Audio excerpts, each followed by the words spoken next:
To wish condolences, congratulations, or for romance, there's no shortage of customary occasions on which to send flowers.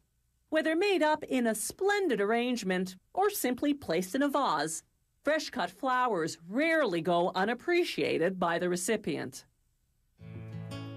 Roses are a perennial favorite. Florists buy them from commercial greenhouses. Those greenhouses have sophisticated sprinkler systems positioned to irrigate the soil rather than the plants, because watering directly on the rose bushes would grow harmful fungus.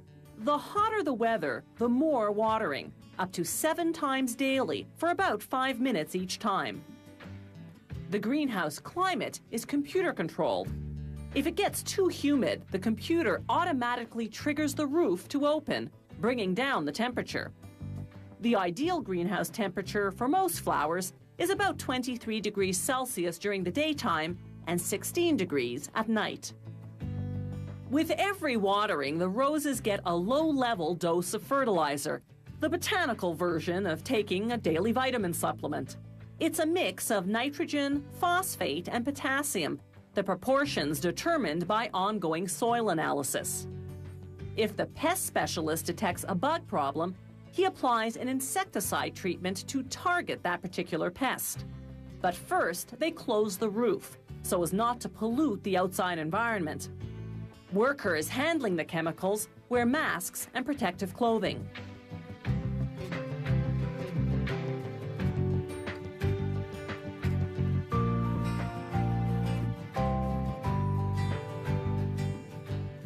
The roses grow through the openings of horizontal trellises positioned one above the other.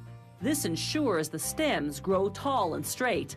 Crooked roses, after all, are worthless. Cutting the roses is tricky and prickly. Workers have to wear thick gloves to protect against the thorns. They cut the stem at a 30 to 45 degree angle just above the second set of 5 leaves. The cut must be precisely at that spot for a second rose to bloom, about 40 to 55 days later, depending on the season. Growth is slower in the winter because there's less sun. The growth period also varies somewhat according to the variety of rose.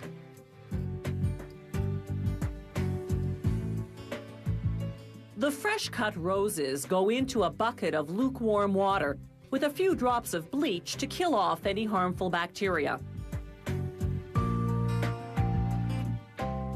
Workers then check each and every rose to make sure the blooms and foliage are free of defects.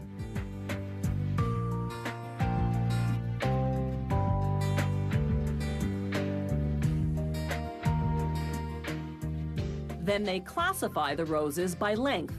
The longer the stem, the more the rose is worth.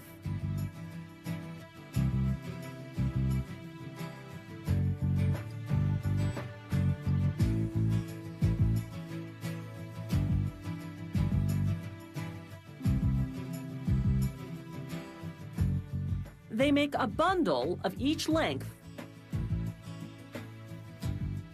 then trim the bottom of the stems to equalize the height. They wrap the roses in newsprint so they won't dry out during shipping. The transport trucks are refrigerated in summer and heated in winter to keep the roses at a safe temperature, about 6 degrees Celsius. To make a bouquet of dried roses, they select open blooms for a nicer look, then hang them upside down in a room cooled by fans. They leave lots of space between bouquets so the air will better circulate. The roses take a week to dry out. Fresh-cut flowers are striking, whether part of an arrangement or in a vase.